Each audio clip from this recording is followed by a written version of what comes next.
Hey everyone, welcome back to Crime Wire Weekly. We're going to cover just a few of the topics you're going to be hearing today.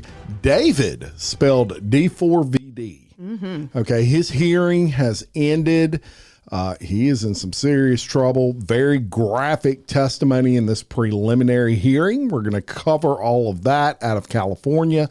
A TikTok influencer by the name of Sara Gilson was killed after posting a TikTok about her husband, who was a, what do we call that? An SA? Yeah, an SAer. CSAM person? Yeah. I'm trying to stay friendly to the algorithm, but we'll get into that story, and I'll probably totally screw up the algorithm. We don't care. Tell the truth. Just say it. Yeah, right. Full text of Nancy Guthrie's ransom note has been released. We're going to talk about that. A woman has been arrested in an extortion case regarding AI-generated pictures in Louisiana. And we knew this was going to be coming, that AI was going to cause a lot of problems. It is, but this has got quite the twist that we're going to get into. True Crime Time Machine, we're going back on that, and we're going to tell you a story from 1960 on this day. Florida has carried out the first double execution in quite a while. 2 executions on the same day. Governor Ron DeSantis, he means what he says, right, when it comes to the law. So we're going to talk about that.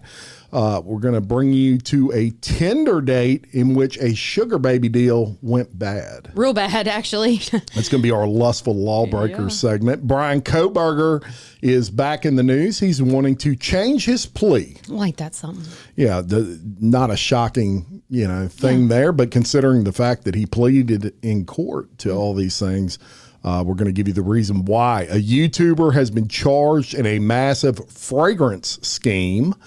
This story stinks, guys. Right. Kelly's going to have another Foolish Felons segment talking about a man arrested during a job interview with police. You put yourself out there. You got to hear it. Dress for the job you want, not the job you have.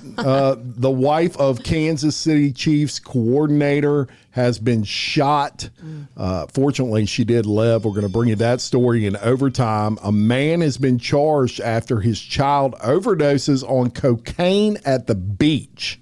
Because that's what we need to have at the beach with us. eBay is on the hook for $55 million in a massive stalking lawsuit that I found very interesting, also in overtime. And kayakers have found the remains of a woman missing for over 40 years, is also coming in the overtime segment. So welcome to Crime Wire Weekly. I'm Jim Chapman. And I'm Kelly Jennings. Kelly, anything new? Yeah, there's actually a lot new. And I think that the news has been wild this week with updates and big cases and trials that are taking place. Big ones. Big ones. Yeah. That's right. And I know that you've been all over the Nolan Wells one yourself, huh? Oh, yeah. Yeah. I'm invested in that case. I mean, it's right here around the corner from where we record. I mean, it's literally an hour and a half away. Yeah. Been there many times, the Ocean Springs, Mississippi area. And there's so much misinformation out there right now that, I'm struggling to correct. I mean, because people make up their minds, man, and they can have, I will never understand how people can have all the evidence sitting right in front of them and still go another direction. The reality of our life is this: people will believe what they want to believe, and it's regardless of the evidence. I mean, you can have videos, you can have audio. Well, think about this too. Like, you ever met somebody? I'm guilty. I'll tell you this right now. If I've ever met somebody before and then my best friend doesn't like them, I will make up my mind right then. Now, it doesn't mean over time that opinion won't change, but I think sometimes we look through these glasses that we have. Everyone's got their own predisposition to what they think has occurred or will occur or has occurred, and it affects the truth, and the truth cannot work that way. Yeah. The truth has got to prevail regardless. Right. I agree. Yeah. All right. Let's start out our first story. And forever, pretty much, I have called this guy D4VD, not realizing his actual, who would pronounce that as David? I don't know. That's but the edgy way to write it. Apparently, how his name is pronounced. So we're going to go with David. A multi-day preliminary hearing in Los Angeles has given the clearest look yet at the evidence prosecutors say they have against singer David Anthony Burke, known as David, but spelled D4VD, in the killing of 14-year-old Celeste Hernandez. Now, Burke, who is 21 years old, is accused of murdering the teenager after she threatened to expose their relationship and damage his music career. He has pleaded not guilty to first-degree murder, continuous sexual assault of a child under 14, and mutilating human remains. A judge is now deciding whether there's enough evidence to send this case to trial. Now, Celeste's dismembered body was found in September of 2025, and we covered it on this show. It was inside the front trunk of a Tesla, and they commonly refer to that as the frunk.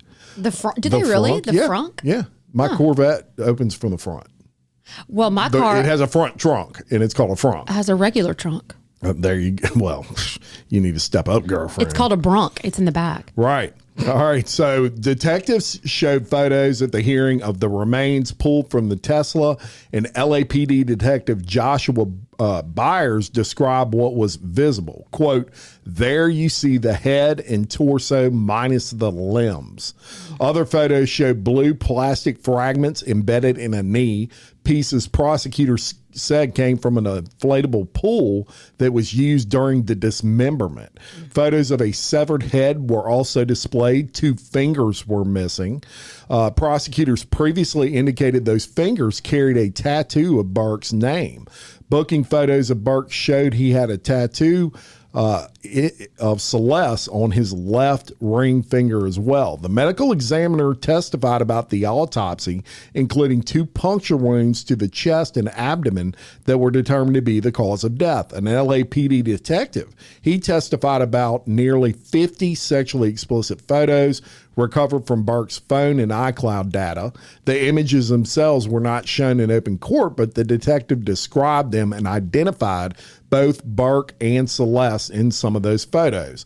The first online contact between the two, according to testimony, dated back to August of 2022 when Celeste was 11. The sexual relationship, prosecutors say, began when she was 13. Graphic text messages were read in court detailing past and future sexual encounters and discussions about their relationship. Other messages showed Celeste talking about taking Plan B, getting an abortion, and later expressing deep regret. One message attributed to her read, "I killed my first kid for you." Throughout the testimony, prosecutors repeatedly emphasized her age. She was 13 and Burke was 18 or 19 during that period. Detective Byers also testified that items were ordered to Burke's home under aliases under the name Travion Davis. Prosecutor says he ordered a fireproof mat, a shovel, an inflatable pool, and several chainsaws from Amazon. 2 chainsaws were recovered at the home, and they showed no blood. A third, purchased from Home Depot, was never found. A burn box described as a mini cremation-style device was ordered under the alias Victoria Martinez, and it was found unopened and in its original packaging. Defense attorneys question why it was not tested for touch DNA, given that some people had access to the home. Criminologist Samantha Torsch testified that blood samples from the trunk of that Tesla, as well as stains on the garage floor mat, a rowing machine, and a Tesla charger plug, produced statistically strong matches to Celeste's DNA. The defense challenged the strength of some mixed DNA samples in the decision not to further test those recovered chainsaws. Prosecutors alleged they made 3 trips to the Santa Barbara County after Celeste's disappearance, including the day they believe she was killed. Cellular data from a phone linked to Burke and the modem in his Tesla put him near Highway 154, which is the same stretch of road where Celeste's passport ID was later found by a roadside worker who happened to step into the brush. On the night of the alleged trip, records showed outgoing calls made from the phone to Celeste's number at 12:04 p.m., and body camera video from a February 2024 welfare check was also played. In it, Burke told a deputy that Celeste had told him she was 18 and that he hoped she would be found. And, you know, at the center of this case also was money. Interscope Records executive said Burke's contract was worth up to $19 million if future albums were delivered. His financial manager testified he earned between $10 and $11 million between 2023 and 2025. So he's a millionaire, had a ton of money, and the big concern here was this would get out that he was messing with this child, and it would ruin his career, and they are framing that as the motive for this horrific murder of this child. I mean, I would have to agree. I think this is, first of all, sometimes I have to like take a step back and think about something. And 11 years old, y'all, is sixth grade. Just for perspective, 11 years old is around sixth grade. So by the time, she hadn't even made it to high school. By the time you're in eighth grade, you're 13 years old, you're dealing with, the regret of terminating a baby. You're in a relationship with someone way too old to ever have been, this is predatory. That's what this is. I mean, there's no reason that an 18-year-old should have any interest whatsoever in an 11-year-old. You have nothing in common. And that alone, in perspective, makes this just off kilter to begin with. Right. But then, things like the chainsaws that are purchased. We all can imagine what happened here. She was lured to the home. They're fighting. He kills her, stabs her or whatever, and then they dismember her body with the chainsaws. So they can harp on the DNA all they want to and how strong of a match the DNA is. They can do all of that. But what happens here is that we have to let common sense prevail. And a child is missing. You ordered all of these chainsaws. You can obviously see the premeditation here because things were bought under fake names. And it's all going to add up. I know that's circumstantial. I get it. But it makes sense that money is the reason. And she's a child, and they figured, hell, she's been under his stead here for so long as a child that I guess he thought nobody would care. She could go missing, and he would continue to make his millions. Yeah. And horrifically murdered. This is dismembered. A little girl. This is a little girl. And as a mother, and I know you're a father too, but as a parent, I have children this age right now. They do not have the capacity nor the maturity or ability to be dealing with the level of problematic things that were happening here. This is a child fighting an adult, and she didn't win. Right. So I hope that he gets everything that he's got coming towards him. Same. Yeah. All right, let's go to Tulsa, Oklahoma. And man, TikTok, when this thing first took off, do you remember, at first I didn't get on it because I don't know. I just thought that it was going to be a fad or something. Yeah, I was the same way. Yeah, I mean, I certainly didn't see it being as big as it is. Me either. And with great, interesting, fun stuff, because I'm addicted to TikTok. Look, please follow her TikTok, y'all. My TikTok is horrible. Please follow her TikTok. No, I don't. She wants to be a TikTok star. So Jim thinks I want to be a TikTok star. I just want the world to fall in love with my bird.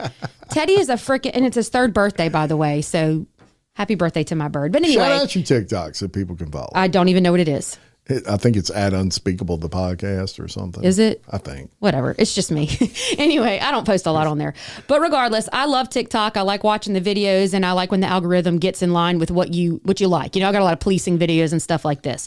But with great things comes a lot of responsibility, and now it's got a couple dealing with some serious problems here. So an Oklahoma social media influencer and hairstylist was fatally shot by her estranged husband less than 2 weeks after posting a TikTok video accusing him of being a pedophile. Sara Gilson, 43, was found dead Thursday, July 23rd, alongside her husband, Jeremiah, who went by Sean Duffy, who is 48. Police say the deaths appear to be a murder-suicide. A child in the home discovered the scene, which that I don't know how you even recover from that as a kid, but a child recovered that scene and is the one who called 911 after hearing what was described as a disturbance.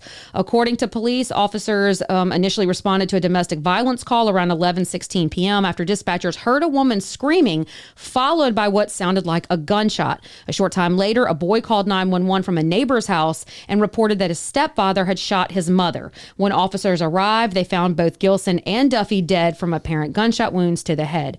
Gilson, who went by @Miss Gilson on TikTok, and she had over 30,000 followers, posted a video on July 11th participating in a popular Netflix documentary trend, which I've seen this go viral. I've wanted to do it too, where that music plays and it's like you're getting ready, set up for an interview. And in the clip, she sat in a chair facing the camera and wrote in a text overlay, preparing for when Netflix drops a documentary about my soon-to-be ex-husband, who I just found out is a pedophile. She added, "I wish I was joking," along with the hashtags referencing the trend. The accusation stemmed from events in early June. On June 9th, a 15-year-old girl who played on a youth basketball team in which her ex-husband coached, and the child and her parent reported to police that he had inappropriately touched her during an event at an elementary school. Another coach intervened and reported the incident. Police said similar conduct toward the same player had allegedly occurred over an extended period across multiple jurisdictions and states. Because Duffy is a member of the Osage Nation and the incident occurred on tribal land, the case was referred to the U.S. Attorney's Office for review on a potential lewd molestation charge. Police contacted Gilson the following day and advised her on seeking protection. On June 10th, she obtained an emergency protective order against Duffy in Tulsa County. And then court records show the order required him to stay 100 yards away from her and the home. In the filing, Gilson alleged Duffy had a firearm, threatened suicide, and, quote, went on the run. The same day, the mother of the 15-year-old player had also filed for a protective order, alleging Duffy had kissed and touched her daughter, invited her to his hotel room during a tournament, and offered her money to, quote, keep quiet. Gilson had previously sought protective orders against Duffy in 2021. Those were dismissed after she did not appear for the hearings. Gilson leaves behind 2 children. A GoFundMe was created to support them, with Gilson with organizers describing Gilson as an incredible mom whose children were the center of her world. Police said the investigation into the deaths continues, but there is no ongoing threat to the public. The molestation allegations against Duffy remain under federal review. Yeah, and if you're watching this on Patreon right now, you're seeing a screenshot of the actual post that she did with this trend on Netflix. And it's interesting that when she released that, it actually showed up on my feed. And I saw it too. Yeah. And of course, a few days, shortly thereafter, I find an article that says she's been killed. And I remember when she put that on there, I was thinking, oh man, that's going to have a repercussion. I didn't know anything about the case, but in my mind, I'm thinking, number one, I hope she's not falsifying that and he didn't do anything. I didn't know anything about that case. And sometimes these divorces can get ugly. Yeah. I wondered if it was a certainly stunt, I was in shock when I heard that same girl had been killed, because I don't even follow her. It just showed up on my feed, or didn't follow her when she was alive. It just showed up on my feed as a recommended follow, but horrific. And she's beautiful girl. And that video had 1.5 million likes. Yeah, it was everywhere. And apparently, push this asshole over the edge, if he's indeed guilty of all of these things, and then killed himself.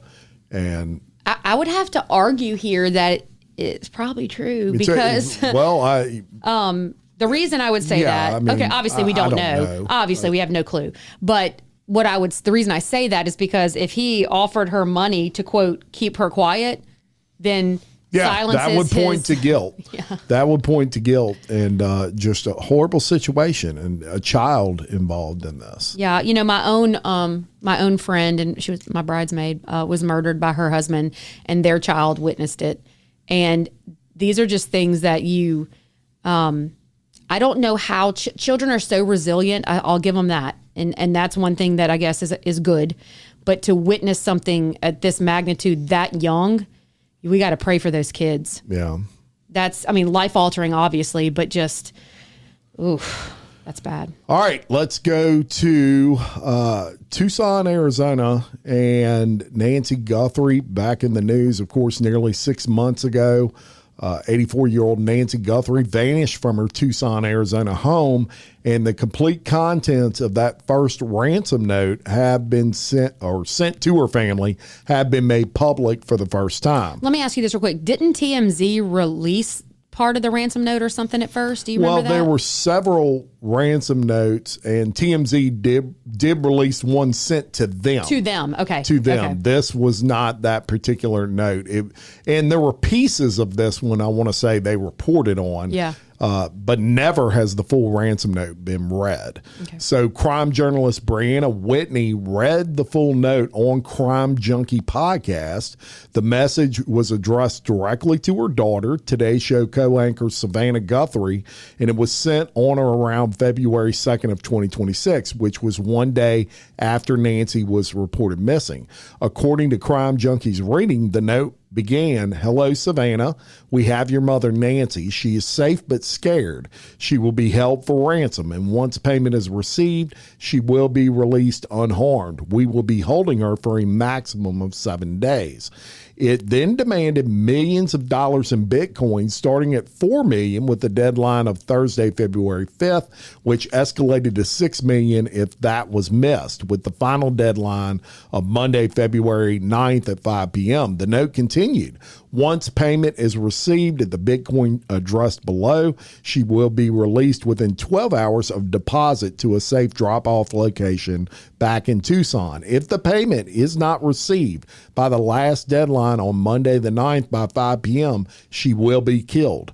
Your mother is aware of this, and her life is in your hands. It is in the best interest of everyone to have this completed as soon as possible. You will not be able to contact me from here on out. There will be no negotiations. Do not play games. Law enforcement will not be able to help you.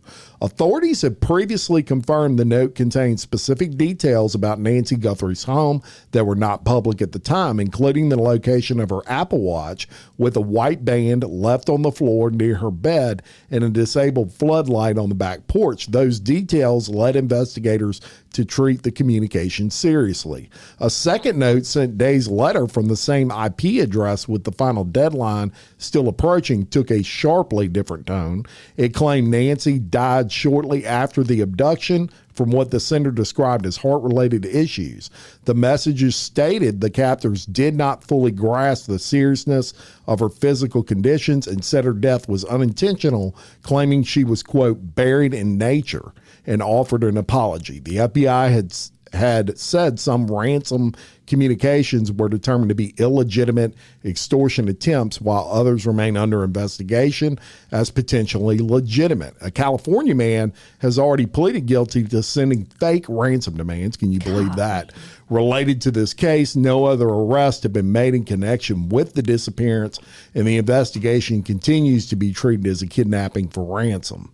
So a few things about this case, and obviously I'm going to preface this by saying speculation. You know, obviously I have no more information than you or anybody else about this case, but I am just really feeling like this is what it is in this instance. Like, they took her because they asked for an amount that I think they did their research on Savannah Guthrie, first of all, and I think they knew what her income, you can look that up online and see what celebrities, you know, make and all that. Net worth. So let's just guess here. I don't know this, but let's just guess they're only asking for like 3% of her net worth. You know, then they fully would have expected she'll pay the money, and then we can release the mom, and then we're rich and life is good. However, I think they underestimated how necessary her medication was. And then you put that old woman under that kind of stress, and she has a heart attack and die. You know what I'm saying? Yeah. Like, you can't look at the unintended the consequences if this was your first kidnapping of what that body will go through, what that person will go through. And then she up and dies, and they're fucked. Like, oh my God, this is not what we wanted. You know what I'm saying? This is not what we wanted at all. And I think they panicked. I do think that they panicked, and they said, oh my God, this is not the plan. What do we do now? And that's why they would send another letter and say, this was not intended. We did not mean to do that, you know, because I don't know that they necessarily did.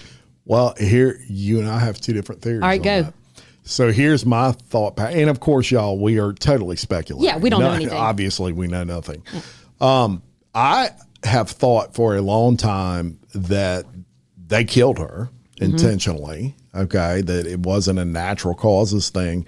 And I think the reason they did it was they did not realize how big this was going to be. You don't? And no, I don't think they realized that the president of the United States was going to come out and say, you have all the resources you need to get Nancy back. And I think they freaked out because they're like, if we return her, we're taking an even bigger chance, because they likely would have been caught if that would have happened. She had the information. Yeah. She had some, and somebody's going to see something.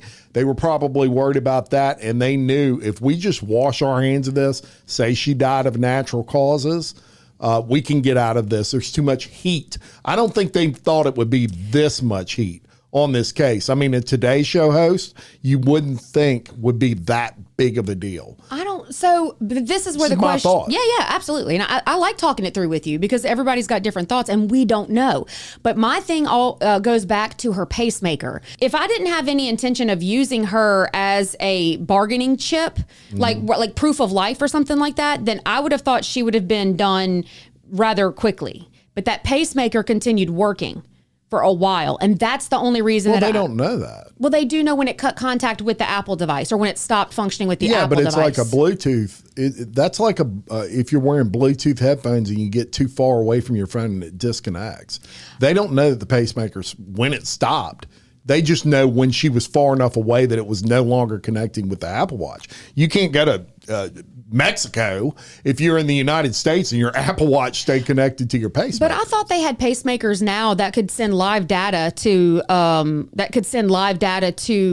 Not that I'm aware of. Okay, I mean, I'm not maybe I'm wrong. Yeah, I don't know either. My understanding was it has to stay connected via Bluetooth to the device, whatever that is, in her case, an Apple Watch. And when she got far enough away where that antenna, if you will, wouldn't reach, it just disconnected. Which would have meant that they kept her close by? No, it disconnected. So she was far by. She was far away. But I'm saying it didn't disconnect immediately. Wasn't it like it went on for hours before? I don't remember it saying that. See, stuff like that, those little nuances, that small detail is stuff that we would have to really. Yeah, I don't remember them saying it went on for a length of time. Well, I'll just leave it at this then. I'd be very interested to know the exact amount of time, and not speculation, but the exact amount of time on that. Because if it did stay connected, let's say for 48 hours before it disconnected. Oh, I know it wasn't that long. It was within an hour or less. I'm telling you, it's like your headphones on your. You ever wore Bluetooth headphones and they got too far away from, or your car connects to your Bluetooth and you on your phone, and maybe you leave your phone at your house and you drive to the store, and eventually as you're driving off to go to the store, it disconnects from your phone because that's at your house. Yeah, same situation. You're talking minutes. Okay, not any longer than that. That's to my recollection.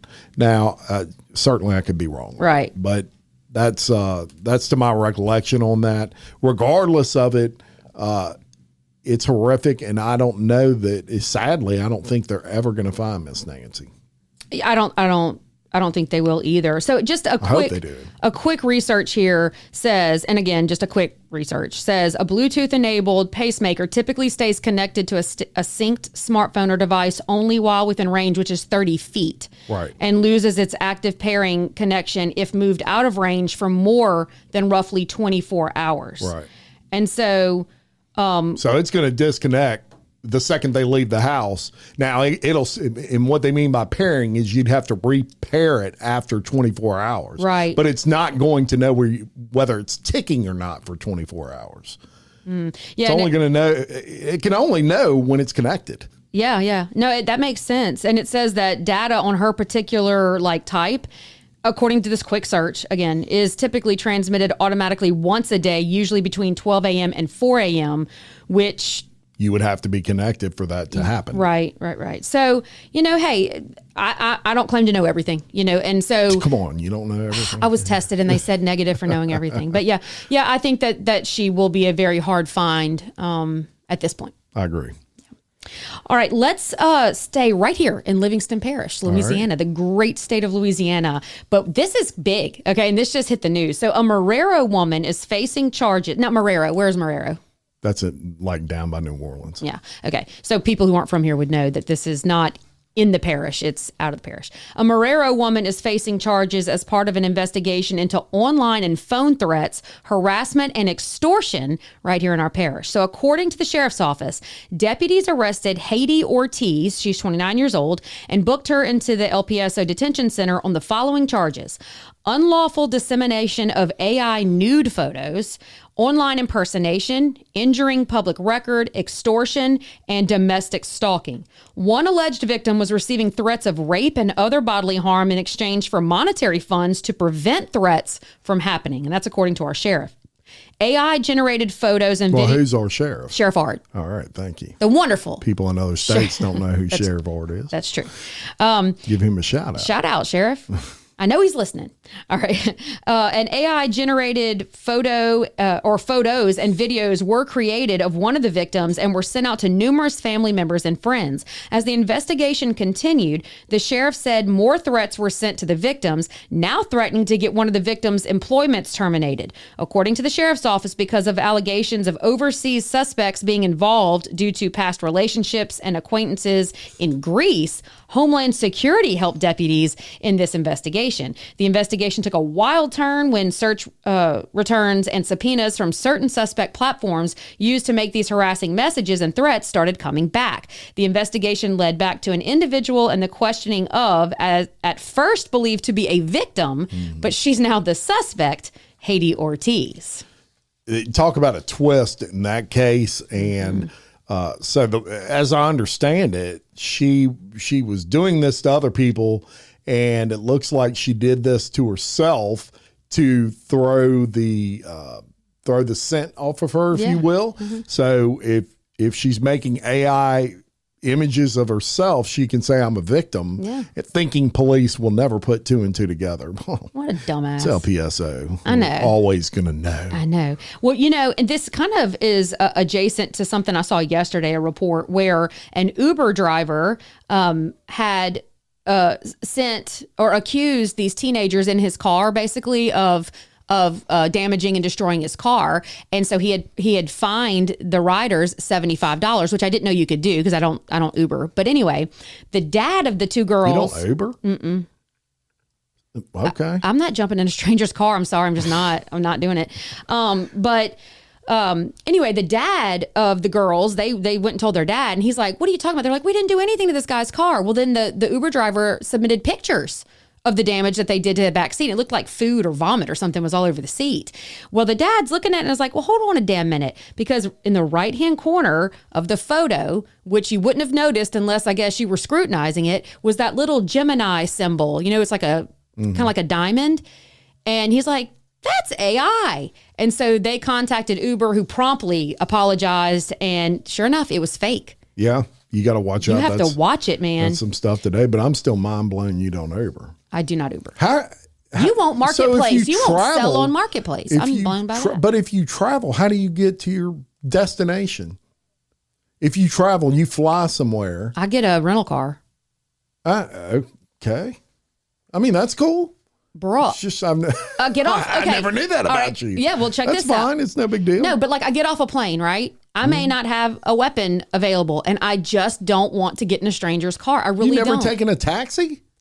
Only in New York, where I'm in the midst of millions of people with other people. I don't know. That's a weird one for me. I don't like that's Uber. Cool. Hey, it's just awesome. We all have our quirks. I don't think I've ever met anybody that's never Uber, but you're right. I won't do Marketplace. That's all right. See, I read too many crime reports about you jump in the Uber, and I'll go buy the awesome antiques on Marketplace. All right, we'll do that.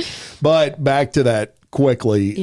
This is going to be a continual problem with AI and photos and things like that. And the sad thing is, they don't really have anything that can determine whether it's fake or not as of this point. There'll be little idiosyncrasies in some of these pictures, but some of them there won't. I think the laws, we can look for these laws to be changing very rapidly as we get a grip of what's going on here. That's right. I mean, we just passed a law here in Louisiana about about that, creating fake AI nude images and then extorting people. Yeah. Within the last 6 months. Right. And then the argument too became about, well, what if okay, so like we have child predators, right? And they like to have child porn on their phones. Well, what if it's not real? What if it's fake images of child porn? Are we going to allow that? No. And the answer, they passed a law for that. Right. And so the answer is no. We don't care if it's fake. We don't do that. That's weird and it's unacceptable. So yeah, like I said, I think we're in the right direction of starting to make laws against it. That's right. All right, let's go on the true crime time machine. We're going to go to July 31st of 1960. And I'm going to tell you about a Las Vegas school teacher named Russell Allen, who was searching for decorative rocks in a remote desert. This is in near Congress, Arizona. And he uncovers a partially buried remains of a young girl. Okay, this discovery in a creek bed in that area would become one of the most haunting unsolved cases in Arizona history and in the Southwest. The child, estimated at the time to be between the ages of 3 and 6 years old, had been dead for 1 or 2 weeks. Her body showed signs of having been burned.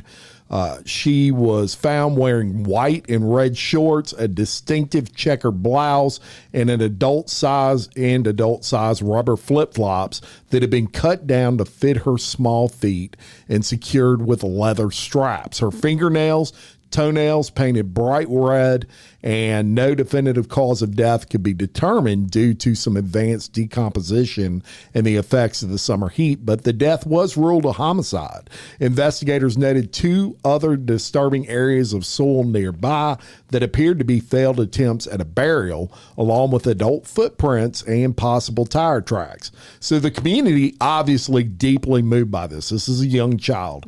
Residents bound together, they raised money for a proper funeral, and the little girl was buried under a headstone that simply read, quote, "Lil Miss Nobody," with the words, "Blessed are the pure in heart."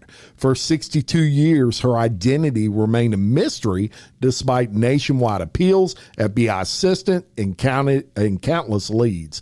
On March 15th of 2022, the sheriff's office announced that advanced DNA technology had finally given her a name, Sharon Lee Gallegos. Sharon was born on September 6 of 1955 in New Mexico, Alamo Gordo. She was 2 months shy of her 5th birthday when she was abducted. On the afternoon of July 21st of 1960, while playing with 2 cousins in an alley behind her grandmother's home, a couple in a dark green 1952 Dodge sedan approached. They offered her candy and new clothes, and when she refused, the woman, described as a short, heavy-set person in her 30s with dirty blonde hair, grabbed the child and forced her into the car. The man, described as thin with sandy hair with a long nose, drove away at high speed. Witnesses, including her cousins, immediately reported the abduction. Roadblocks were set up at the New Mexico-Texas border, but the couple was never found. Investigators later learned the pair had been seen in that area for several days, if not weeks, before that kidnapping, and they were asking neighbors to pointed questions about Sharon and her mother. At the time, authorities briefly considered whether the Arizona remains could belong to the New Mexico girl, but differences in clothing, an initial age estimate that seemed slightly older, and the roughly 500-mile distance between the areas led investigators to discount that connection. Technology of that era just was not advanced enough to confirm or rule it out with any certainty.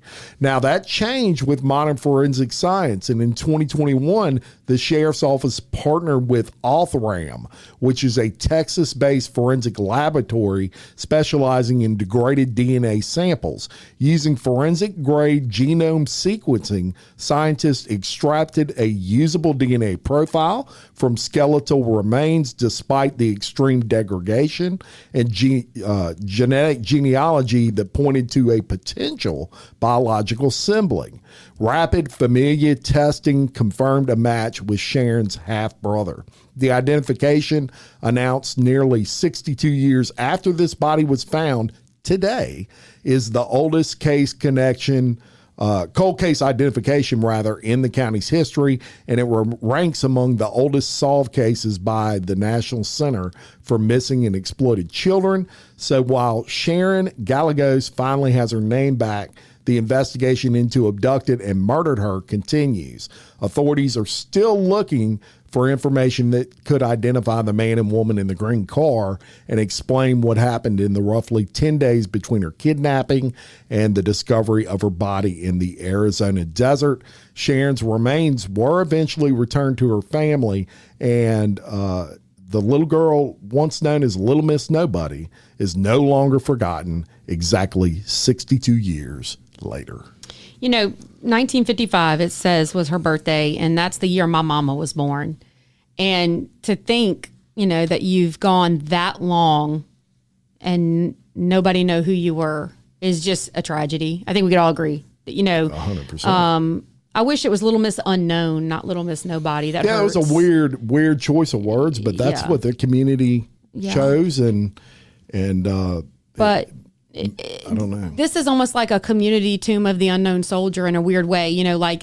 People regarded this child. They cared. They didn't know who she was, and to be found in a creek bed like that. But the captors are probably dead. The killers are probably dead at this point because she'd be in her 70s.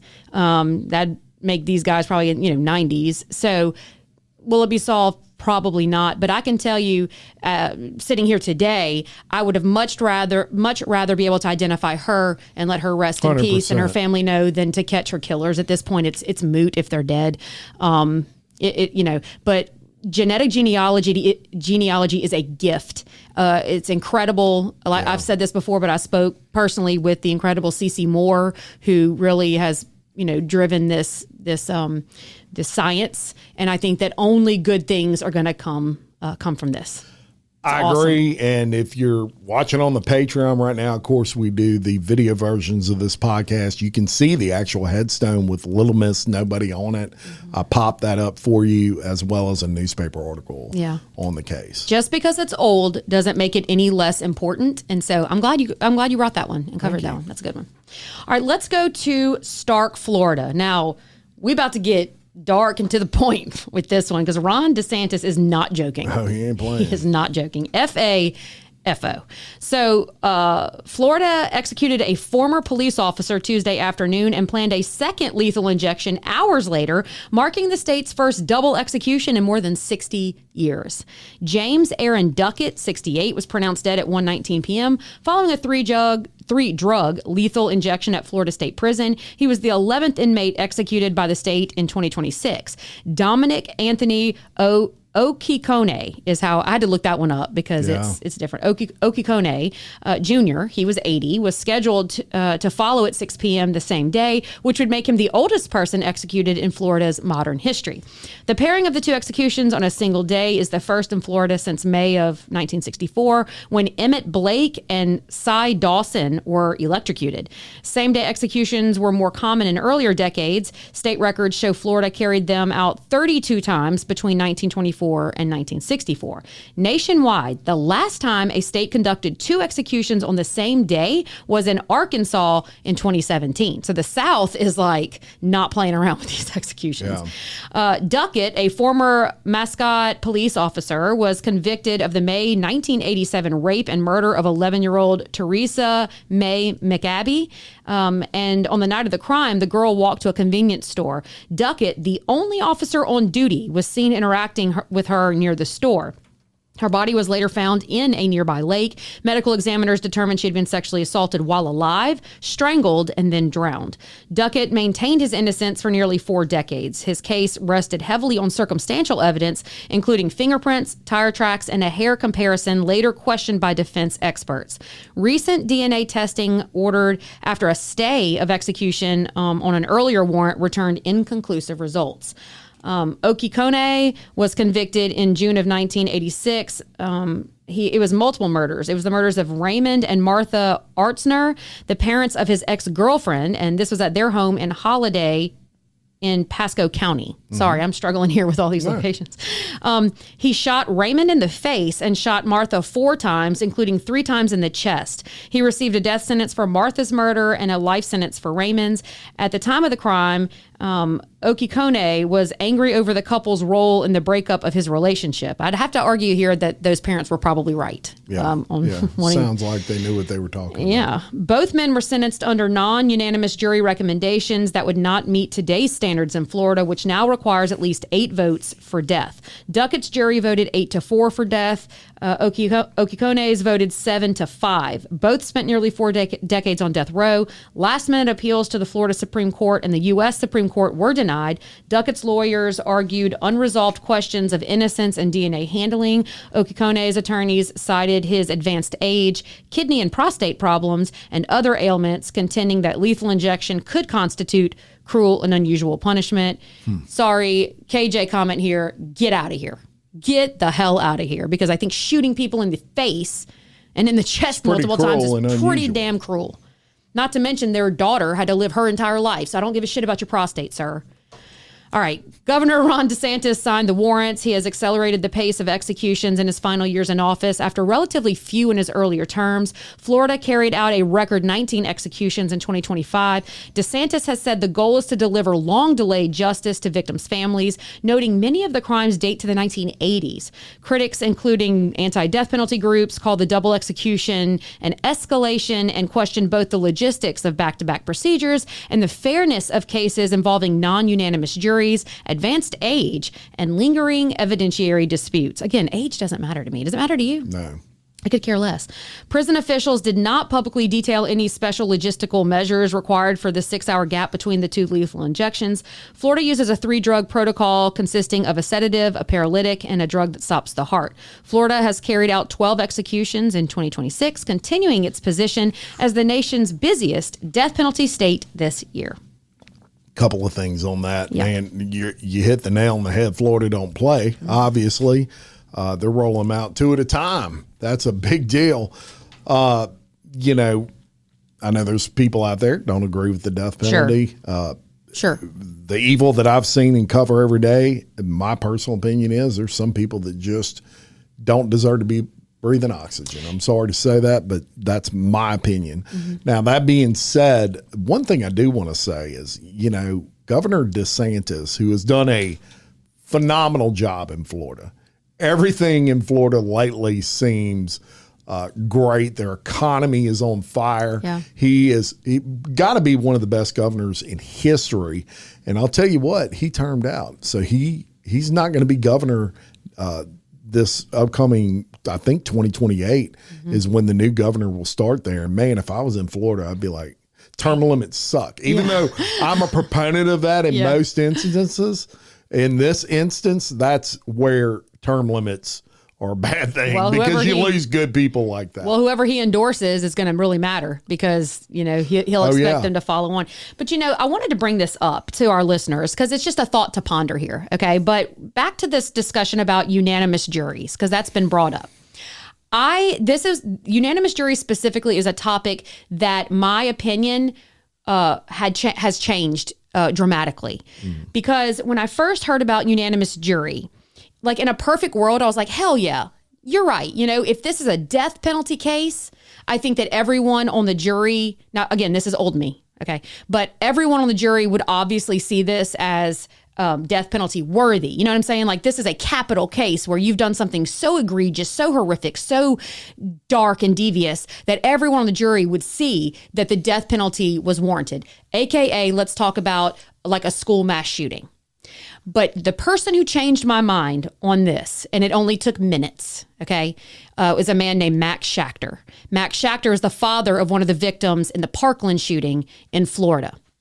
And what he told me that changed my mind was that the killer of all of those kids with a documented history of being a nuisance and a problem, the only reason that he was not executed for what he did to those kids was because there was a juror who from the jump said, I don't care what happens, I will not vote for the death penalty. So one person can throw an entire jury as far as getting the death penalty. So my mind has been changed on this permanently. I don't believe in unanimous juries. I disagree. Talk to me. That's okay. No, go for it. I mean, I feel like in the case of someone being executed, somebody there has the situation that you brought up. That's why you have strikes. Mm-hmm. And so the prosecution didn't have to allow that person to be on the jury. They obviously did. They didn't use their strike. So that's their fault, quite frankly. If somebody says, no matter what, I'm not going to, guess what? That disqualifies you. Yeah, but if they didn't say it at that point in the jury selection, you wouldn't know. Well, that's correct. So they said it after, is what you're saying? From what I understand. From what I understand. Okay. Well, if that's the case, that's a different scenario. Mm-hmm. But to me, if you have a jury for something as serious as being put to death, because guess what? People have been put to death that were innocent. Oh, doesn't happen all the time, but DNA has exonerated people off of death row. Look it up. It's a pretty shocking number. So it happens. If you have a jury and let's say two people are one way and the rest of the jury's another way, there's some doubt somewhere on that jury. I feel like for capital cases, I'm not necessarily against it. I know it's very hard to get 12 people to agree on anything. Yeah. But on a capital case, I don't know. I mean, I'm kind of on the fence on that. I haven't seen enough to change my mind that it's not a good idea. Well, if you're like, I think about it too in terms of like a school. Okay, you pass if you make an A. You don't have to have 100% A. You just have to have a really good score of A. If one person from the jump tells you, I don't care what happens, I won't vote for the death penalty, I don't find that to be fair. Because if you're on a capital case, but they didn't say it till after. That's my understanding. Okay. Regardless, I don't know that they should have alternates. I mean, I don't know the process. I'm not an attorney here, but if you from the jump are not willing or able to come down with a capital punishment verdict, then that means you're not an objective person, because you're told that at the beginning that this is a capital case, that this will include that type of ability. And I just don't I don't know. I just go back to that Parkland thing and But that doesn't happen in every jury. You're using one situation and saying we should do away with the whole law because one guy did that on one jury. I would say the majority of juries, the vast majority, probably 9 out of 10, if you give your oath that you can be fair and impartial, you give your oath that you can be fair and impartial. I would say that there's not one person on every jury in a capital case that has that opinion, because there's tons that are unanimous for the death penalty. But if you're looking at, and I won't belabor it, but I'm just at this, if the law states that if you do this, that the death penalty is according to the law, that the death penalty is appropriate for what has happened, and then you just look that law in the face and say, nope, I'm not going to do that. Don't care. I just don't find that to be justice. I don't find that to be fair, because 11 people on the jury. I agree with you. Yeah. So, I'm just saying that's not every case. But if it was that's one case. If it was my kid in that one case, it would matter so wholeheartedly. Of course, in that one case. Yeah. But you let that idiot, it sounds like this guy was an idiot, control the law for the entire country because he pulled that off? I just don't think that a unanimous jury is probable in a death penalty happens all the case. time. I just don't, but I don't think it's going to be, I don't know how to explain what I'm saying. I don't think that it's more, I'd have to look up the stats on it.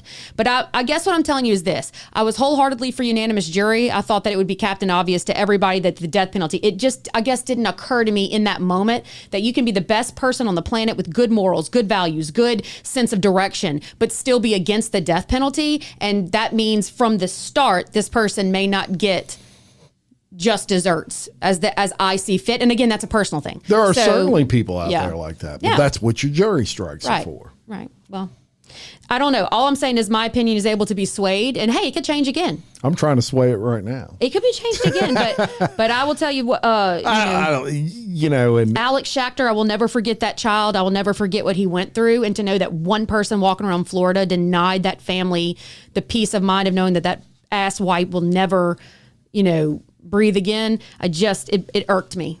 Maybe it's all of us. Maybe it's an emotional. I agree with you. Maybe it's just an emotional knee-jerk moment. But all right, well, let's lighten it up. Yeah, let's lighten it up. Let's go to Lustful Lawbreakers.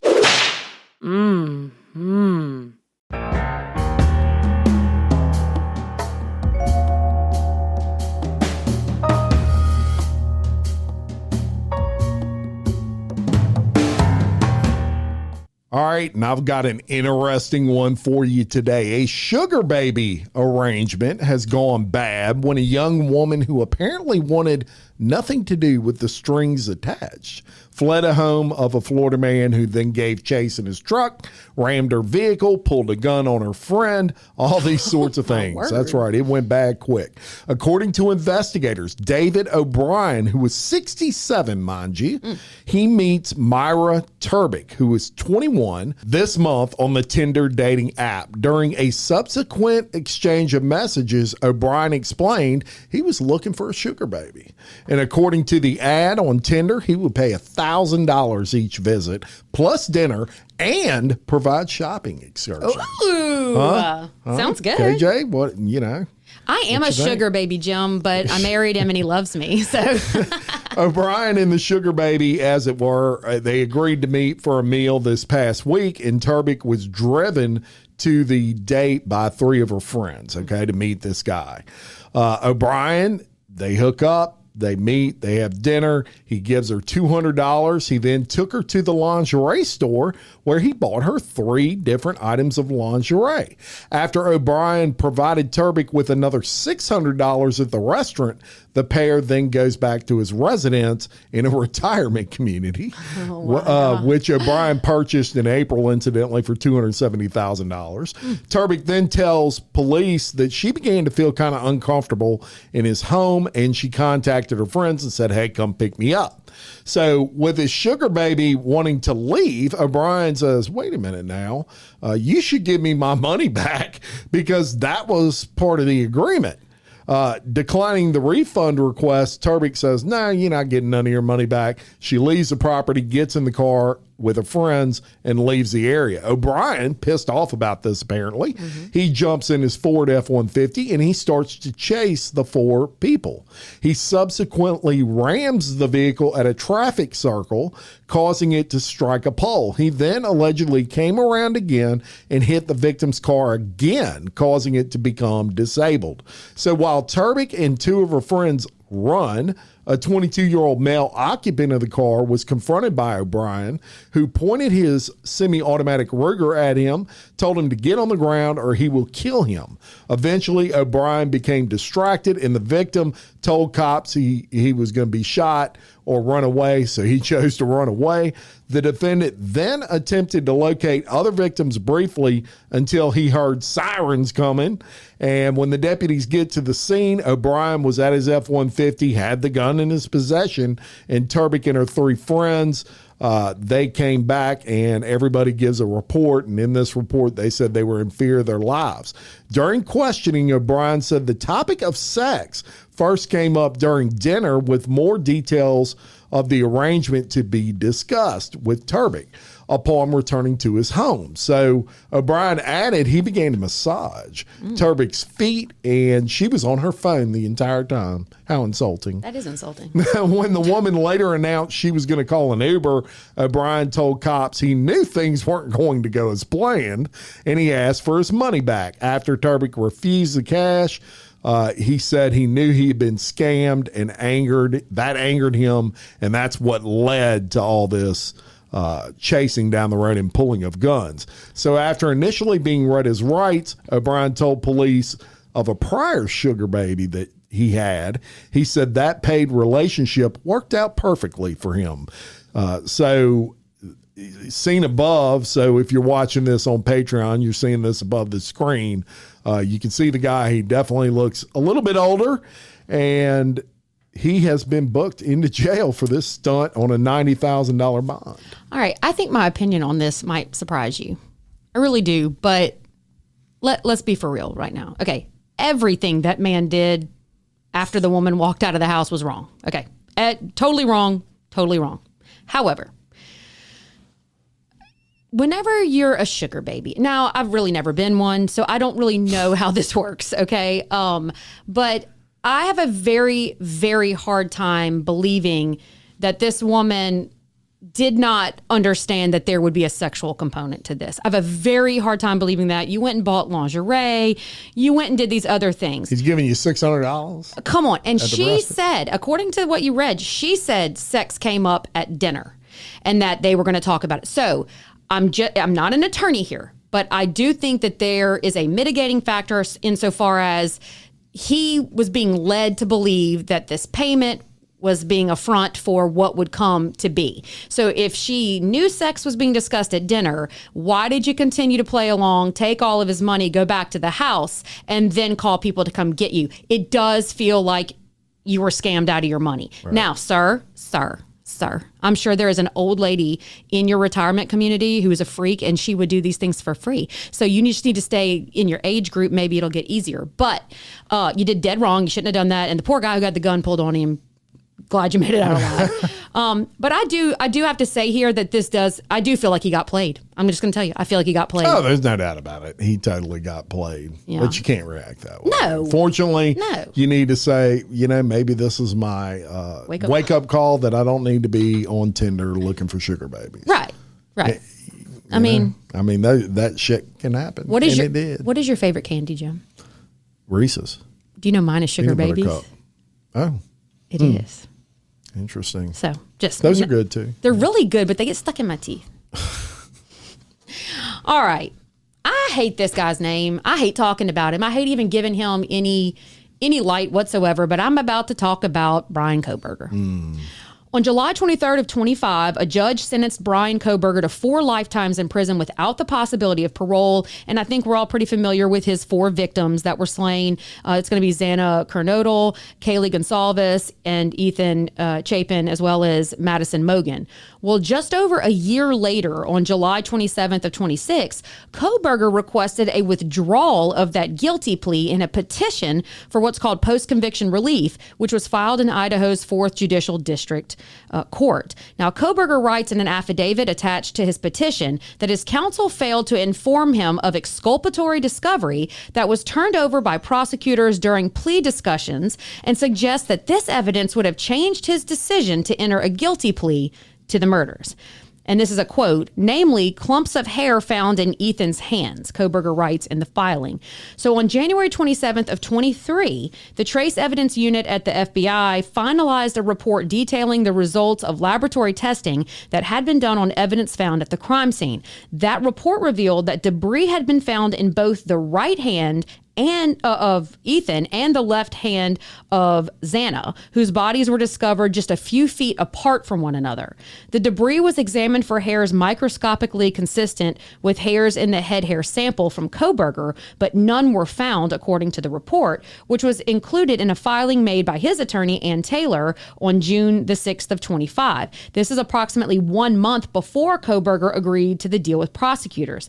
The debris in Ethan's hand is not described as clumps of hair in any court filing or police record, but rather in retired FBI agent Chris Whitcomb's book about the murders, Broken Plea. So Kohberger's petition and accompanying affidavit echo many of the questions posed by Whitcomb in his book, which was released in May and seeks to understand the reason for the unexplained plea made in the case. In press appearances and interviews following the book's release, Whitcomb claimed that the clumps of hair in Ethan's hand had not been tested to his knowledge. And in Kohberger's affidavit, he writes that there was a failure of further inquiry into that evidence. According to a court document unsealed earlier this year, the DNA expert hired by Kohberger's defense team had in fact tested the hair in Ethan's hand. That expert, Ruth Ballard, examined one hair from the right hand and found it to be morphologically consistent with decedent Chapin's own reference hair. It's unclear if Kohberger knew of Ballard's findings prior to the filing of his petition, or if he plans to claim that there is some unexamined clump of hair that the FBI or DNA experts had not tested. So if I'm understanding that correctly, he found his own hair in his own hand, is what their own defense expert said. Mm-hmm. Isn't that how you understand that to be? Sounds like it. Yeah. So this is not Kohberger's only grievance, which I don't find that to be a grievance. I mean, of course, your own hair, if you're fighting, you would I would expect your hair to be in your own hand if you were fighting for your life. But anyway, it's not Kohberger's only grievance, as he makes additional arguments in the petition for a trial. Kohberger claims that he had ineffective assistance of counsel and that his guilty plea was not entered knowingly or voluntarily because it was induced by unkept promises and because of threats asserted by his legal counsel. Even though you stand up in court before the judge and they ask you, have you been promised or threatened, blah, blah, blah.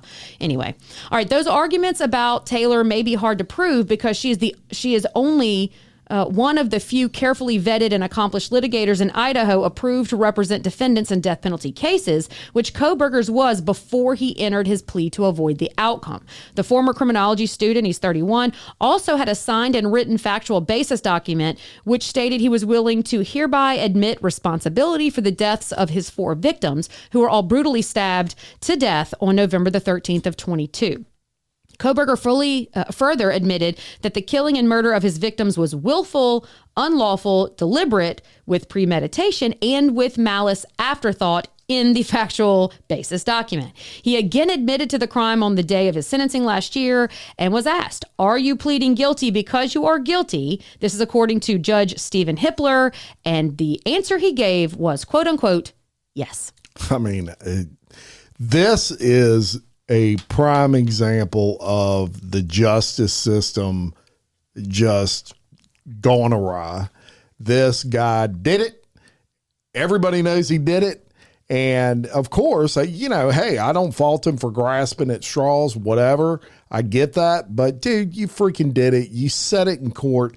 This is why appeals drive me nuts. There are some very limited circumstances where appeals are in order. Mm-hmm. This is not one of those circumstances. This guy right here. Well, what's happening here is that he loved the attention he got. He loved being all over the news. He loved taking the responsibility for these murders. And now that his happy ass is in prison and he's having to deal with the consequences of everything, now he's unhappy. So he's filing forms that, all inmates are going to want that post-conviction relief. But what bothers me about it, to your point, I agree. But what bothers me about it is that this is the prime example of why our justice system and our courts are backed up, why it takes forever for things to take place, because we have numbnuts like him who are wasting time. Yeah. And if he's indigent and if he's found to not have funds, the taxpayers are the ones funding this pony show. Right. And it's going to result in nothing. That's right. Enjoy your consequences, sir. You did it. All right. Well, let's go to Chicago. All right. Illinois. And I'm going to tell you about a pretty crazy scheme that this guy actually got away with for a while. He's a Chicago YouTuber, and he built an online following showcasing high-end cologne and perfume collections, and he has now been charged after authorities allege he ran a sophisticated return fraud scheme involving modeling clay and used bottles. So his name is Philip Carter. He's 30. He faces 3 felony counts of mail fraud and 3 misdemeanor counts of theft by deception. Cook County authorities say he ordered thousands of dollars worth of luxury fragrances online. So I want you to keep that in mind. So then he removes the original bottles. He replaces them with modeling clay or used bottles. He carefully reseals the packaging so it appears unopened, and then he returns the package for a full refund. The investigation, dubbed Operation Eau de Fraud, by the Cook County Sheriff's Office Organized Retail Crime Unit, begins in March after Nordstrom reported suspicious returns. The retailer will receive boxes. The boxes look sealed, but when they unsealed them, modeling clay was inside. Like, wouldn't just common sense tell you to go buy an off-brand perfume from Walmart, put that liquid in it? You would think. Like, you know what I'm saying? Well, he pulled it off for quite a while.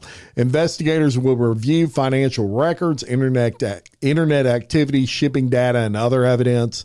And on July 22nd, 2026, they get a search warrant for his apartment. And get this, They recover 714 fragrance bottles with an estimated value of $250,000, along with resealed boxes ready for shipment, packages already filled with modeling clay, additional modeling clay, a heat gun glue, and other materials. So they got all the evidence, y'all.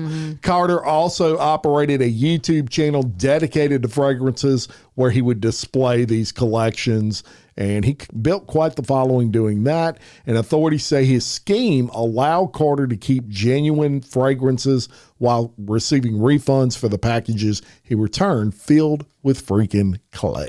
So look, And he got away with it for a while. fun fact here, I actually collect miniature vintage perfume bottles. I like them. I don't care if they have the fragrance in them or not. It's about the bottles.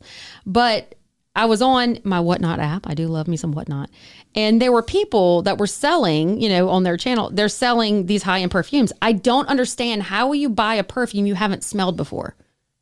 I don't understand how you do that, because I'm very sensitive to smells. Are you? But a lot of people, am I weird? Samples. Am I weird? Go to the store. Do you not buy perfume? I'm very. You can go and they got testers, man. No, but if you're buying them online, but what, Kelly? If you wear Drakkar, you know what Drakkar smells like. So I thought people were just buying new perfumes to try or something. These are popular. These are like Obsession and stuff like that. So they're getting a deal by buying. I got it. Okay. He's just selling cologne. Okay. And perfume. I got it. I don't know. I just always thought it was weird that people would make that much money selling cologne on these channels if they haven't smelled it before. Because people would be like, "What does it smell like?" And he's like, "Oh, flowery." And I'm like, that gets you to buy $100 bottle of perfume without. No. I mean, people do their research. Yeah.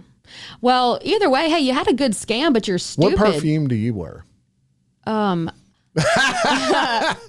My natural musk. You don't wear perfume? No, I do actually, but I'm very sensitive to smell. So the what's the stuff that every girl was wearing from Ulta? The number, like number 67 or whatever.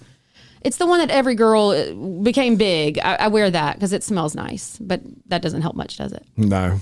Girls will know what I'm talking about. Like they're numbered and it's orange and it was like a big scent. Like everybody was going crazy over it. It smells good. Okay. That's what I wear, Jim. Now, Jim wears a cologne. Can we talk about your cologne? Sure. Jim wears a cologne that smells really, really good. And I have a name for it that's not its real name, but it was dubbed by a lady at the grocery store. And he came talking to me one day. He's like, "Kelly, I wore my cologne. I sprayed it before I went into the store." Do you remember this? Oh, I remember. And the woman that was checking him out. She asked me what the name of it was. She said, "What's the name of that cologne? What is it? What do you actually wear?" The name of it is Sauvage, but it's by Dior. Okay. But at the time, I never can remember. A lot of people ask me, what scent is that? And you can't remember. I'm on the spot. So I'm like, I can't remember. Right. And she said, she told him, well, it should be named Panty Dropper. Liquid Panty Dropper. Liquid Panty Dropper. And y'all, let me tell you, I am never at a loss for words, ever. And she got me. I just looked at her and I'm like, anytime he sprays it now, I'll go, "Panty Dropper." They should have called that liquid panty dropper. Sure did. Looked me right in the face when she said it. And I'm like, damn, you like that smell. She liked her some Jimothy. I didn't say nothing. I just looked at her like I'd never been told that. Damn. All right. Moving on. Check it out. Check it out. It's good stuff. Yeah, I'll sell it to you online. Just and it feels like modeling clay. Yeah. All right. Let's do some foolish felons. Okay. Because this one is going to take us to Jones County Jail, and this is going to be in Mississippi. So a job interview for a corrections officer position at the Jones County Adult Detention Facility took an unexpected turn earlier this month when the applicant was arrested for an outstanding felony warrant. Keyshawn Moore, 30, had applied for a corrections officer job with the Jones County Sheriff's Department and reported to the jail for an interview. During that process, Captain Cynthia Terrell conducted a standard background check. That check revealed that Moore was wanted in neighboring Lamar County on a felony credit card fraud warrant. So I guess, you got to just do what you got to do, but Wow. Take yourself right on to the jail. Quit hitting the papers on the thing, please. Sorry. All right. Jones County Deputy Davy Keith was called to the detention facility and placed Moore under arrest on the spot. Moore was taken into the custody of the Jones County Sheriff's Department and later transferred to the Lamar County Sheriff's Department to face the outstanding charge. Officials with the Jones County Sheriff's Department confirmed the sequence of events but have not released additional information about the underlying Lamar County warrant, any statements Moore may have made during the interview, or whether he had prior contact with either agency. No bond or court appearance details have been made public at this time, but this case serves as a stark reminder that applicants for positions of public trust in law enforcement and in corrections are subject to rigorous vetting, sometimes with immediate and unexpected consequences. And we want to give our shout out to listener Jessica Hartwell for sending us that story, and that is your foolish felon of the day. You can't beat that. Definitely a foolish felon. Probably not a good idea to go apply for a prison job when you have warrants. And look, he's dressed nice. I like his shoes. Dressed nice. Looks like he was ready to get the job. That's right. Unfortunately, they ran his name. I mean, come on, man. What are you thinking? You know you got warrants. There's nobody in the world that has warrants that know they. I love when I watch these clips from body cam footage and the people walk up to the car and they say, well, you know you got 3. What warrants? What? What did I do? When did I beat my wife you know last what week? You did. You know what you got warrants for. I was watching a TikTok one time. It was so funny. But, you know, cops know their areas, right? And so they know their criminals. They know their people that are frequent flyers in jail. And this cop goes and he pulls this car over and the guy jumps out. And when he sees the cop, he takes off running. And the cop doesn't chase him. And you're like, what the hell? And he's like, Eddie, or whatever the guy's name. Eddie, you don't have warrants, bro. You don't have any. And he stops. He turns around. He's like, what? I don't? He's like, no, bro, you don't have warrants. He's like, oh, okay. And he comes walking back to the cop. That's funny. That's good stuff. All right. Well, let's go into overtime. I'm ready. Let's do it.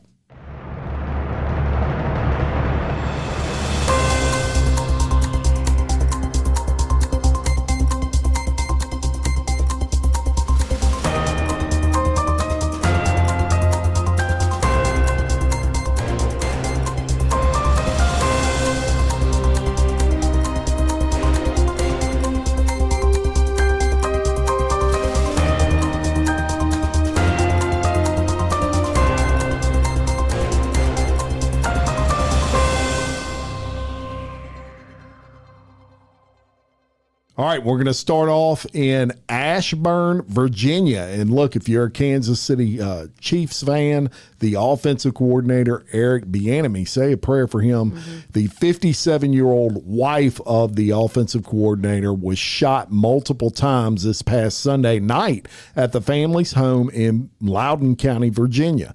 Their 27-year-old son has been arrested and charged in connection with that shooting.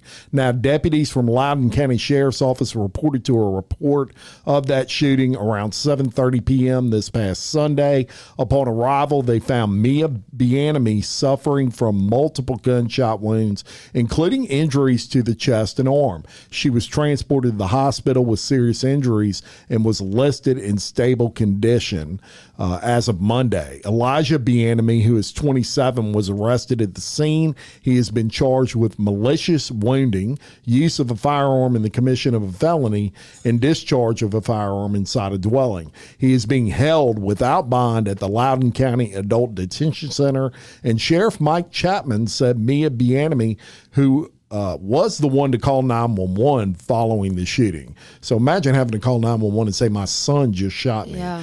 Eric Bieniemy, who has been with the Chiefs training camp in St. Joseph, Missouri, left camp to be with his wife.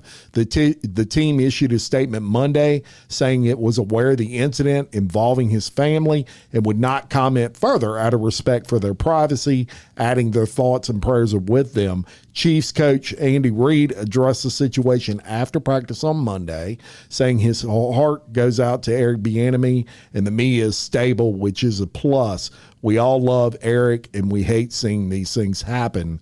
Eric Bieniemy returned to the Chiefs this year as offensive coordinator while previously serving as the team's offensive coordinator from 2018 to 2022 after spending time with the Washington Commanders, and the family does maintain a home in Northern Virginia.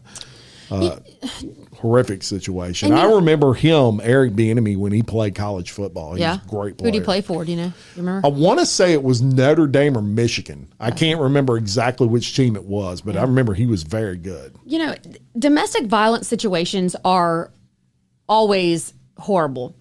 And it's in cases like this, though, where, you know, it's your own child that has done this to you. And I don't care that he's an adult. That mama, you can't tell me, wasn't heartbroken, you know, that her own child would do this to her. And I'm so thankful that she is alive and that she is doing well. And again, our hearts and thoughts and prayers. And I hope that she does recover and well from this. I bet you it's going to come out sooner or later that there's been some mental health struggles with the son. I would think. Yeah. But it made me think about, we used to have a neighbor a long time ago and everything turned out to be okay. So I just want to preface with that. But the police had ended up coming and surrounding the home and the son was acting up. And something just stuck with me because they were calling the son to come out of the house. Obviously, all the neighbors are looking. And I will never forget the dad of the neighbor when they were bringing him out to the police, you know, walk to us, hands up. The dad was yelling, "Oh, please don't hurt him. Please don't hurt him." But the dad was the one that had to call 911 because of some mental health issues. But hearing that dad yell, "Please don't hurt him. Oh, please don't hurt him." The struggle there isn't lost on me that, you know, this has got to be rough for that family. Yeah. So, all right, let's go to New Jersey. And a New Jersey man is facing multiple charges after a 2-year-old boy in his care allegedly overdosed on cocaine while the family vacationed at the Jersey Shore. I know, 2 years old, man. Come on. Alexander Moles, 39, was charged with endangering the welfare of a child, possession of cocaine, possession of drug paraphernalia, and possession of prescription legend drugs. The incident occurred while Moles was staying at... Did you say prescription legend drugs? Yeah.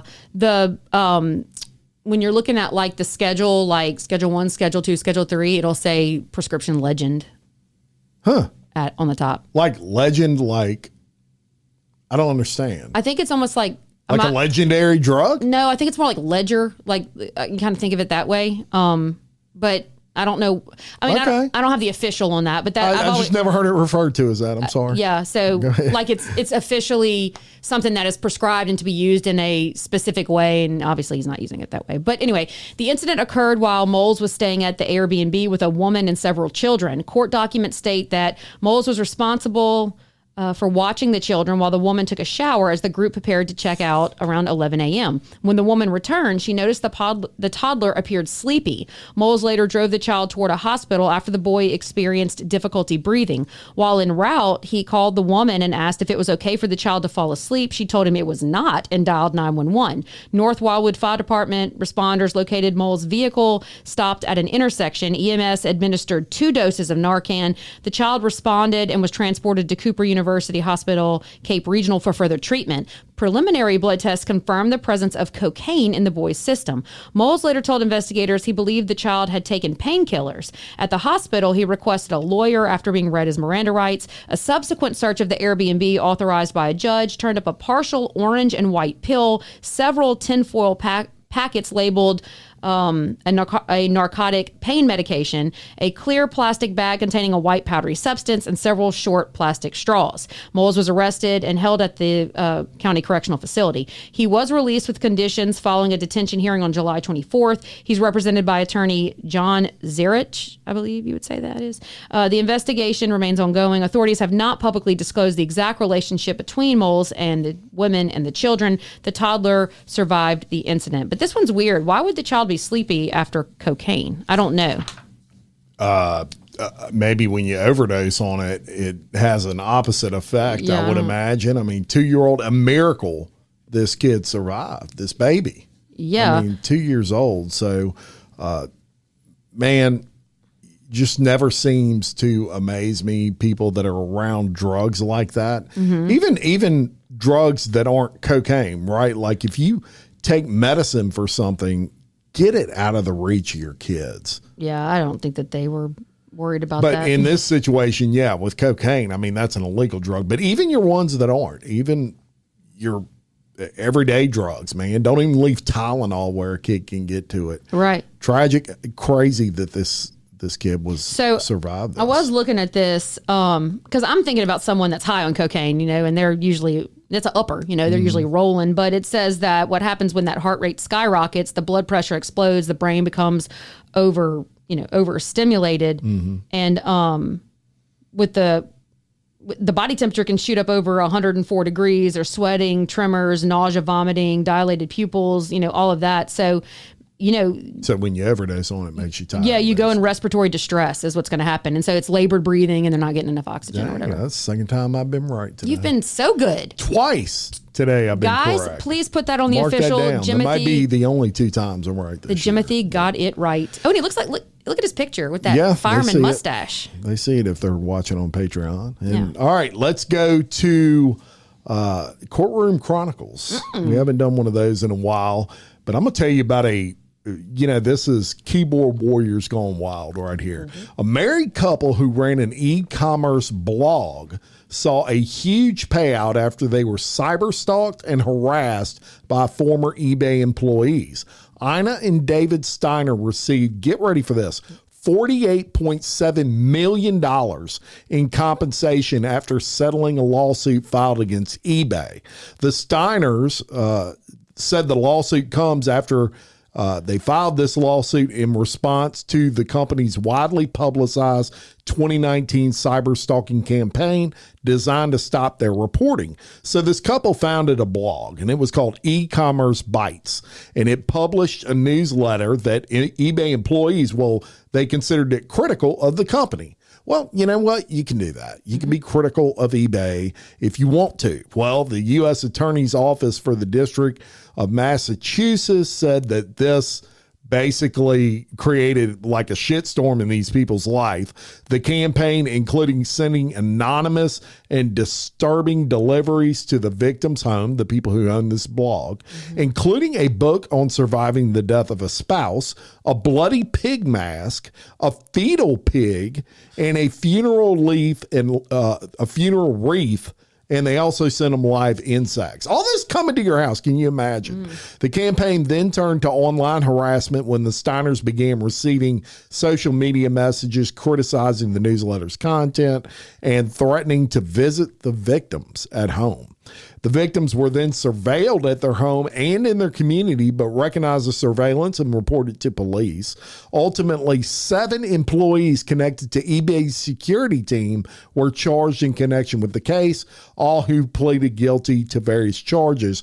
5 of the defendants were given prison sentences. CNBC and CBS reported that former eBay CEO Devin Wenig texted another executive, quote, "Take her down," in an apparent reference to Ina. Wenig was not charged with the crime, but eBay as a company was, and entered into what's known as a deferred prosecution agreement, compelling it to pay a $3 million penalty.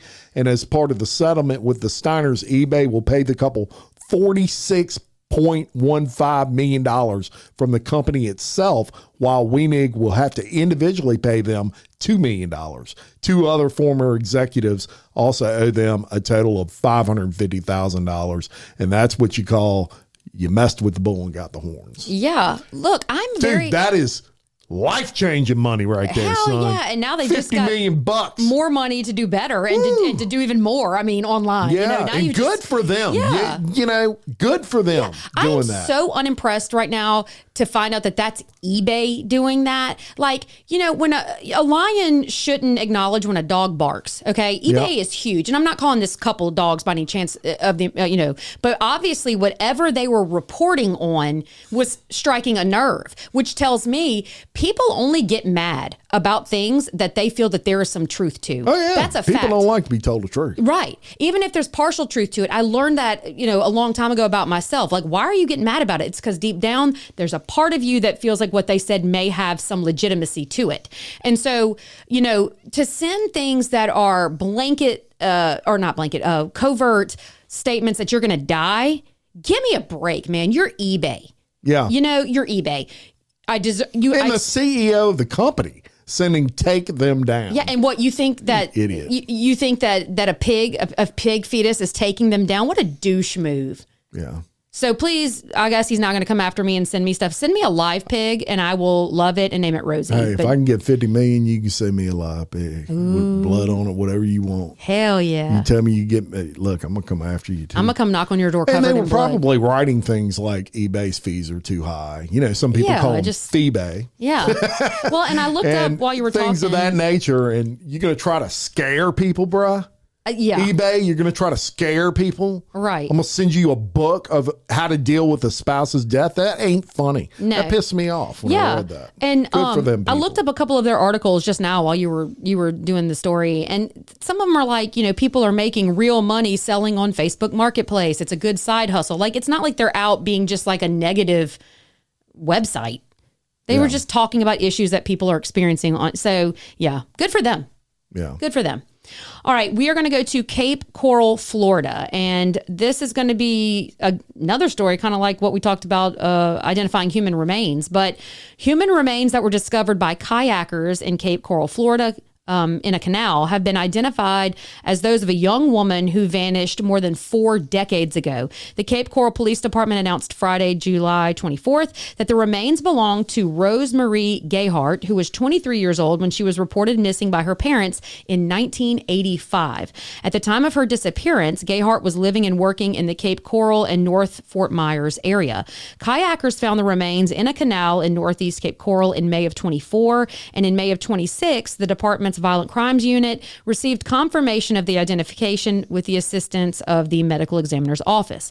For more than 40 years, Rosemarie Gayhart's family has carried the weight of not knowing what happened to her. Cape Coral Police Chief Anthony Sizemore said in a statement, "While this identification brings long-awaited answers, it also strengthens our resolve. No matter how much time passes, even after 4 decades, our investigations do not stop and our pursuit of justice does not end. Authorities have reopened the case as an active homicide investigation, and he said that we are committed to following every lead." Gayhart was last seen working at a Cape Coral restaurant, then known as Big Howie's Hot Dogs, and she was living in a trailer park in North Fort Myers with her boyfriend and his mother at the time that she disappeared. Her sister, identified in earlier interviews as Travis, told the outlet in 2017 that neighbors reported frequent fighting at the trailer park and that she believed her sister had been murdered. Travis also said her sister's boyfriend's mother had written a letter to the family claiming Gayhart was being sent back to New York by bus, but Gayhart never arrived. The boyfriend's mother has since died, and the investigation remains active.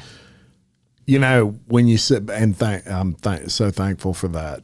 But when you sit and you think about the biggest scientific discovery in the history of the world, probably DNA is it.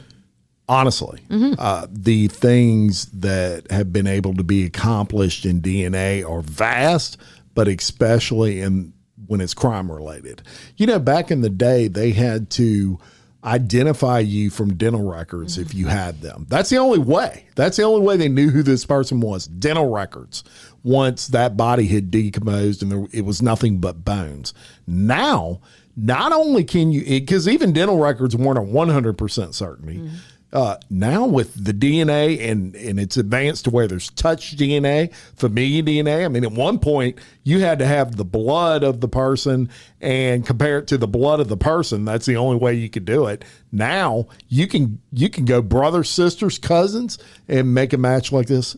Miraculous gift to the world. Yep. And I would have to agree that there's something stinking here.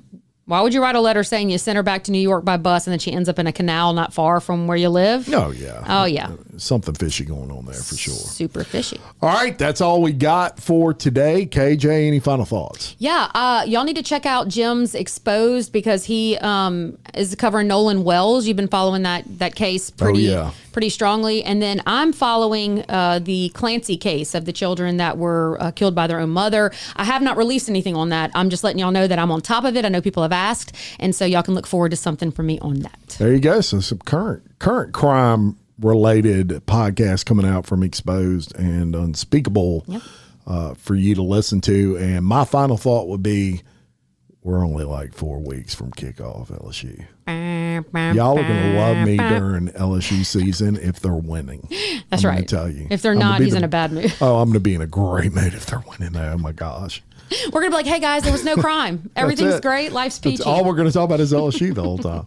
Just kidding, folks. All right. Until next time, I'm Jim Chapman. And I'm Kelly Jennings. And we're your host of Overtime. Crime Wire Weekly Overtime.